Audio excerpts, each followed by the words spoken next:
Hello বন্ধুরা, তোমরা সবাই কেমন আছো? আশা করি অনেক ভালো আছো। তো চলো আজকের একটা নতুন ব্লগ ভিডিও নিয়ে চলে এসেছি। অনেক দিন আমি ভিডিও দিতে পারছি না। তোমরা যারা আমার ভিডিও দেখো তারা অবশ্য সবাই জানো যে আমি ভিডিও অনেক দিন থেকে দিতে পারছি না, কারণ আমি দেশেতে ছিলাম। তখন একটা সমস্যা ছিল, একটা প্রবলেমের জন্য আমি ভিডিও দিতে পারিনি। এখন আমরা কোয়েম্বাটুরে থাকি, ওরফে তামিলনাড়ুতে। ওখানে আমি আর আমার হাজব্যান্ড চলে এসেছি। এখানে আমার দাদা বৌদি থাকে। তো এখানে আমরা কিছু জানিও না, চিনিও না, নতুন এসেছি। তো এসে নীল পুজোর দিনকে, সেদিনকে আমি আর বৌদি পুজো দিতে গিয়েছিলাম একটা মন্দিরেতে, পিরুরের মন্দির। মন্দিরটা ভীষণ ভালো, ভীষণ জাগ্রত, 100 বছরের পুরনো মন্দির, সোনার রূপো দিয়ে তৈরি করা। তো চলো, আমি কিছু কিছু অল্প অল্প ভিডিও করতে পেরেছি, পুরো ভিডিওটা করতে পারিনি। যতটুকু পেরেছি তোমাদেরকে দেখাবো, আশা করি ভালো লাগবে। তো চলো তোমরা দেখে নাও। তো চলো বন্ধুরা, রেডি হয়ে গিয়েছি আমি। স্নান ধান করে ভোগটা দিয়ে নিয়েছি ঠাকুরের। তো বাইরে মন্দিরে পুজো দিতে যাবো আর ঘরের ঠাকুরকে রেখে দিয়ে যাব, সেই জন্যে ভালো করে ভোগ জল দিয়ে ফুল টুল দিয়ে সাজিয়ে দিয়েছি ঠাকুরকে।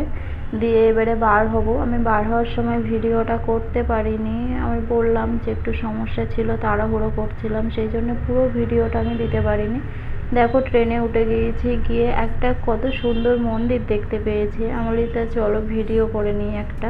তো একটা ভিডিও করে নিয়েছি, নিয়ে এবারে মন্দিরে রওনা দেব।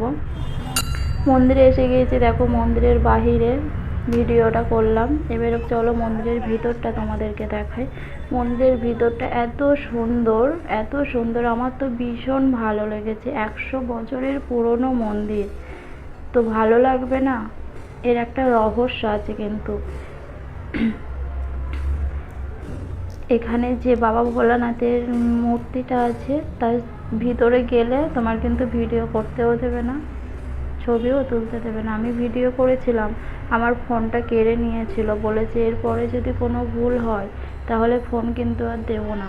সেই জন্য এর মন্দিরের ভিতরে ভিডিও করতে দেয় না, এর একটা রহস্য আছে, এর ভিডিও করা যায় না। তাই জন্য আমাকেও ভিডিও করতে দেয়নি, আমি ভিডিও করতে পারিনি। আমি যতটুকু পেরেছি তোমাদেরকে দেখাচ্ছি। দেখো এইটা কিন্তু সোনার রূপো দিয়ে তৈরি। এই তাল গাছটা, এটাকে বলে তাল গাছ, তো জানি না আমি কি, সবাই বলে যে তাল গাছ, তাই জন্য এর একটা ভিডিও করে নিলাম। আর এখানে আছে নন্দী, বাবা নন্দী। এখানে সবাই ধূপ মোমবাতি টাতি জ্বালায়, বাতাসা দেয়। এখানটায় নন্দী আছে, আর ভিতরে শিব ঠাকুরটা আছে। শিব ঠাকুরের ছবিটা তুলতে দেয়নি। তো মন্দিরটা তোমাদের দেখো কেমন লাগলো, ভালো লাগলে অবশ্যই আমাকে জানাবে।